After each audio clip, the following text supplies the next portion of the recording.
aside from the nourishment that you get from the macros and the micros, why do you guys feel like it sets your body up to get rid of things like diabetes and all these other diseases that we see? I think the absence of plant toxins is just a huge weight off your shoulders. I mean, animal foods are the ideal foods for humans, and plant foods are fallback foods. They're survival foods. Well, if you never have to eat survival foods, you're always thriving. If you've always got to kill, if you've always got animals, you don't need anything else, right? And if you don't have to use survival foods, you don't get all of the toxins that come with that, all of the accompanying toxins. And I think that makes a big difference for people, probably from an autoimmune inflammatory standpoint. We talked a little bit about earlier today, and maybe in one of the YouTube videos, about insulin resistance and the resolution of insulin resistance. And I think that what we know about insulin resistance and type 2 diabetes, which is sort of the quintessential paradigmatic example of insulin resistance, if we have mixed overfeeding of fat and carbohydrates, we run into problems. Well, you can fix that pretty easily by cutting out one of those two. Clearly, a carnivore diet is going to cut out all your carbohydrates, and it's going to probably normalize the amount of calories you're getting, and it's going to probably remove many of the foods that are causing inflammation. In that previous video today, we were talking about inflammation can make us insulin resistant sooner for a given fat threshold at the level of our adipocytes. But I think that it like we're talking about here, if you give your body a species appropriate diet, if you give your body the ideal foods, things are going to come back in line. And insulin resistance, I think, is a disease of Western civilization, and it's a disease of discordance between genetics and environment. We're not supposed to be getting tons of fat and carbohydrates together and getting tons of extra calories of those mixed macronutrients. We're not supposed to be getting tons of processed food that's easy to overeat, that affects our incretin hormones incorrectly. When we eat processed fat or processed grains or processed carbohydrates, it completely messes with the normal sequence of incretin, which is sort of the series of hormones involved in digestion and satiety as the food goes down our guts. And so when we get to real food, number one, and then real animal food, everything kind of clicks back in line. We get back to the normal program. They're all compatible. You guys have been working with individuals doing the carnivore diet for a while now, having tons of clients. And if you're willing to share, has there been any just absolutely ridiculous potential disease reversals or just things that you would think would be kind of impossible with a diet that you'd be willing to share from that's happened to any of your clients? Oh, yeah. I mean, you see some pretty striking things that really change your perspective. I think that in the education of a physician, it takes one or two cases like this, and then you never really want to believe, never are really the same in terms of the way that you view pharmaceuticals and mainstream medical paradigms. But, I've had clients with basically severe psychiatric illness, persistent suicidality, depression, anxiety, bipolar, bordering on psychosis, have improvements or resolution. I've had people with I'm sorry to interrupt, but were some of those people able to come off medication as well? Oh, absolutely, yeah. And then were they were under your watchful eye? Yeah. Okay. Yeah. That might not be a great idea to just kind of try on your own. No, nobody who is suicidal should stop their medications without talking to their physicians, but you see some pretty striking things. Had a couple of clients, a pair of twin young men who said they had eczema that was so severe it was like head to toe. And the carnivore diet completely resolved it. I've seen psoriasis resolve. Seen a lot of dermatologic conditions resolve. Crohn's, ulcerative colitis, fibromyalgia, rheumatoid arthritis. Seen a lot of people with psoriatic arthritis, which is another autoimmune disease. Pretty striking stuff. I mean, you name it. rosacea. It's pretty striking. Basically. The majority of autoimmune diseases that are out there, you've seen lupus, Sjogren's, improvements in those. I know Shawn has had a podcast with somebody who has Ehlers-Danlos who have seen improvements, which is a genetic condition having to do with collagen synthesis. So yeah, there's some pretty striking stuff. You're just like, wow, that's incredible. And it really it's tough because you forget about it, you forget about the triumphs and then quickly need to be reminded of that and think, oh yeah, there's all these people who are doing so great. Some of the clients I have are still struggling, mostly the ones with GI issues. Recently did a couple of podcasts recently on the microbiome and GI stuff, and I don't think we've got that totally figured out. Tricky to figure out. Yeah, I think for a lot of people, a carnivore diet improves IBS, gas, bloating, constipation, but there's definitely something with the microbiome, or at least with GI stuff, that doesn't always get completely better, and we're still trying to figure out whether they need probiotics or fecal microbiota transplant or something else. But for a lot of the autoimmune conditions, it's pretty freaking powerful. How well can people perform on a diet that doesn't really have hardly any carbohydrates, and what happens to the body when we're not eating carbs. I think you were mentioning your like glucose goes up, but how does your glucose go up when you don't eat any carbs? Yeah, well, I mean, our body is very good at defending and leaving us in a homeostatic place. It doesn't matter, what our sodium intake is. We tightly regulate. Our acid-base balance is tightly regulated. And even though I don't eat carbohydrates or any appreciable amount of it, my blood glucose never goes to zero. I mean, you just can't exist. Nor would you want it to. Nor would I want it to. I mean, it can get pretty low, and there's some interesting studies Cahill did in the 60s where he starved people, where their blood glucose was 40, milligrams per deciliter, and then he would give them insulin on top of that, and then they'd be down to 10. Yeah. And normally that would kill most people, but because they were compensating, they did well with that. But I mean, because I eat a lot of protein and to some degree fat, I eat plenty of calories. There's something called gluconeogenesis. Most of us are aware of. You can turn amino acids into glucose, and you can turn the glycerol from triglycerides into glucose, and that stores in your liver. And you just have it, and you become very efficient at that. And there's also your muscle glycogen is refilled, maybe not to the extent that you would with carbohydrates. But I mean, again, how much do you actually need to perform? We had a good workout. I mean, I would say I hung with everybody pretty well, and That's great. And I think that's something that you can do very well with that. And I've got there's guys in the NFL now on the carnivore diet. There's professional MMA fighters on the carnivore diet. They're all doing well. It's not for everyone, for sure. There are people that just don't feel very good with that, and I don't know why that is yet. And I mean, there's some people that don't eat enough. One of the things Stan and I talked about is fueling yourself properly. And if you just don't have an appetite and then you expect yourself to go perform at a world-class level, that's going to be hard to do. So you have to be able to eat, and carbohydrates help you to eat more. There's some impacts on some of the satiety hormones. We know there's studies that support that. So you can eat more, which is going to have an impact. We also know that, carbohydrates are going to be very effective at restoring glycogen, which can be beneficial as well. I think that, when it comes to muscle building, can you build muscle without carbohydrates? Sure, you can. Is it the most optimal, most effective and efficient way? Probably not. I mean, I think as much of the studies we have, you can point to flaws in all these studies. You can say, what else are you looking at? When I look at, who are the biggest, strongest guys on the planet, when I look at bodybuilders, they're all eating a high protein diet for sure. They're all training their asses off with mostly high volume in many cases, but they're eating some carbohydrate as well. And I think that's, the effect may be a performance benefit. It may be an appetite and calorie benefit.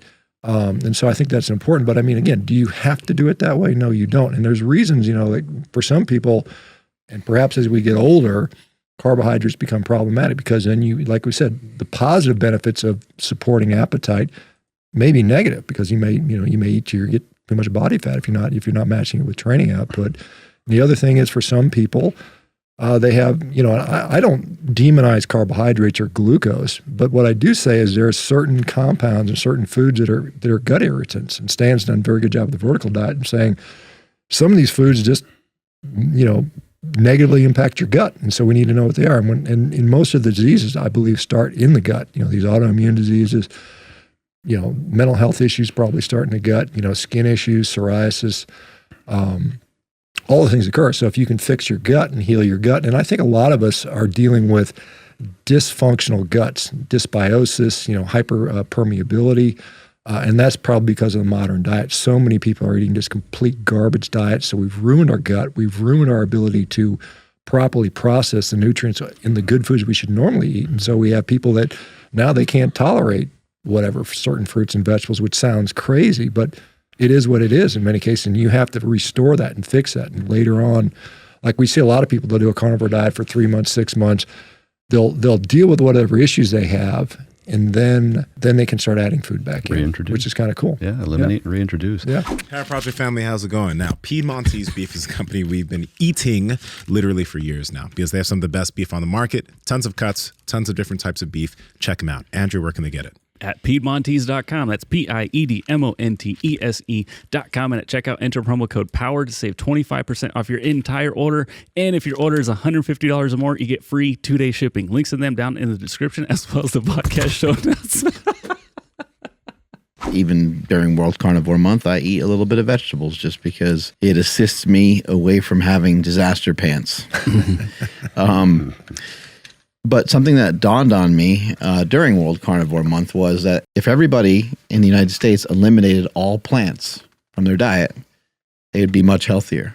Because there's a lot going on with plants, and we were just talking about the different oils and stuff like that, but sugar is a plant as well, and these processed foods are made out of plants. They're not made out of animals. Yeah, to be fair, there are processed food products that have egg in it, that have dairy in it. And so you can make a lot of cakes and junk food with animal products, but there's still going to be plants, right? in there. But they're not independent of plants. So if you were to say everybody went on a carnivore diet, or as close to that as reasonably possible, you would probably see a net health benefit to the United States. When people criticize the carnivore diet, I'm saying, well, what are you comparing it to? If you're comparing it to what everybody's eating, it's far healthier. Whatever negative connotations you think may be out there, it is clearly far healthier than what 95% of the people out there are eating, which is what Stan pointed out, 70% ultra-processed food. The majority of the products are, sugar, corn, soy, and whatever else, wheat, I think is the top foods we consume. So as Mark points out, most of the junk food contains plant products. And it's not to say you can't eat fruits and vegetables, and some people will put legumes and some of those things in there and have a relatively healthful diet. But but if you eliminate all animal food, you can still have a very junky diet. And we see that the vegan Oreo eaters, you got the fat vegans. Why are you fat if it's, you got to ask that question. But anyway. I got to be careful going full Monty on just animal products. I don't want to demonize foods. Best diet's the one you'll follow. There's plenty of those foods that people tolerate very well. Again, I said it's, even with respect to the FODMAP menu, it's individualistic. Not everybody has these digestive issues. It's dose dependent. A certain amount of training is hormetic. Too much could certainly be injurious. Same thing could be true of any vegetable, fruit, grain, etc. And some of that may be actually beneficial in small amounts. We talk about sulforaphanes and broccoli, et cetera, I just don't like the idea of megadosing, and I think that a lot of the studies suggest that there's more of a positive benefit to fruit than vegetables when you look at some of the epidemiology anyhow. So I'm cautious. How it's prepared matters, and it can be cumulative in nature, and so I am cautious. But with respect to, and we know so very little about this, I hate even to bring it up, but the gut microbiome and its potential need for fiber, prebiotics in particular, so that it doesn't start eating away at your own mucosal layer. I got to be cautious and suggest that fiber in one form or another, and that's why in the vertical diet I do recommend both probiotics and prebiotics, and I put in low FODMAP prebiotics such as potato and carrots in particular, and some spinach and those kinds of things, and yogurt for probiotics and calcium. But I'm just cautious. I can't go full Paul Saladino here. And God love you, Paul. I love Paul. I've been on his show. But sometimes some claims that are made that might be beneficial for, as I was mentioning earlier, a small portion of the population who has these issues. And you have to be very careful what term you use. You can't say dysbiosis or leaky gut, because it's not scientific terms necessarily. But if people do have celiac disease, IBS, Crohn's, any of those types of problems, you've got to go with a kind of a low residue diet that has less adverse impact on the large colon. So I think there's enough evidence out there, even if it's epidemiological in nature, and probably is more about the healthy user bias, that these populations who tend to eat sufficient vegetables, it also tends to offset any potential downside of eating too much meat. Is a primarily meat-based diet with sufficient vegetables as opposed to a vegetable-based diet. We see equivalent outcomes in healthy populations when you get rid of the healthy user bias. I think that was the Whole Foods shoppers who you would presume to be generally healthy individuals that exercised more, didn't smoke, weighed less, where they weighed in terms of meat consumption versus vegetable consumption, that had equivalent health outcomes. And so I'm just cautious. I don't want to say vegetables are bad. Mm-hmm. I'm cautious about the whole good food, bad food conversation, because I don't want people to demonize certain things that may be unnecessary, and give them more options. I do want to ask this. I know you probably mentioned it, but since we're kind of talking about fiber here, obviously like Lane Norton does love fiber, and he talks about the benefits that it's going to have long term, because he references the research that always shows that fiber has a positive effect on all-cause mortality. And when you take it out, there's a negative effect to no fiber. So when you hear those people continue to reference the long-term studies when it comes to fiber, it makes you wonder, damn, well, should I just at least keep a little bit of it in just to be safe, since I don't know, like, if long-term carnivore is the better idea? Like, do you think that there's any argument for keeping a little bit of it in your diet just in case? That was the same argument for cholesterol and sugar, actually. That was what Ansel Keys said, was that, whether or not cholesterol causes a problem, what's the big deal? What's the harm? Why don't you just cut it out, replace it with sugar, replace these calories with sugar, because you need these calories. So what do you replace fat calories with? You replace them with carb and sugar calories. That was the argument since like the 50s. Yeah. Was that cholesterol is bad, replace that with sugar. That was the argument. And they said, what's the harm? Why don't you just do it just in case? And he convinced a lot of people to do that. I always have a problem with this whole all-cause mortality thing, because if it doesn't matter what you ate for breakfast if you die in a plane crash, right? So, I mean, it's a bit funny. And when you look at epidemiological studies, there are so many different factors that come in. They're called confounding factors. So many different things that could influence all these different outcomes, right? So someone who eats more fiber, is someone who, that's a different group of people than it's just, I specifically won't eat that. Most of the time, people that are not eating fiber are eating a bunch of processed garbage that doesn't have fiber, because you can't freeze processed foods with fiber in it. It gets all mushy and mealy and doesn't work out. So if you're freezing and refrigerating all these processed garbage that's just going out, these ready-made meals, they often don't have a lot of fiber. So you're comparing apples and oranges, because you're comparing a group that eats more whole foods. So you think it's more of a healthy user bias? 100%. And but also, you have to compare like to like, because we're not comparing those studies compare people eating a standard diet, which is arguably crap. I don't think anybody disagrees with that, with someone who's eating something else, anything else. I think anything else is probably going to be better, right? It is not comparing an animal-based low fiber diet with a whatever high fiber diet. That is not the comparison. So it's comparing apples and oranges. I don't think you can make that comparison. Also, there's a ton of other factors that go into this. Dr. Baker talks about this, but a lot of these studies that show, that suggest that meat was harmful, say, these people ate more meat and they had, higher all-cause mortality. Okay, well, people have been told for the last 40 years that red meat's going to kill you. And there's certain people, usually guys, just say, screw it. I like steak. I'm going to eat it.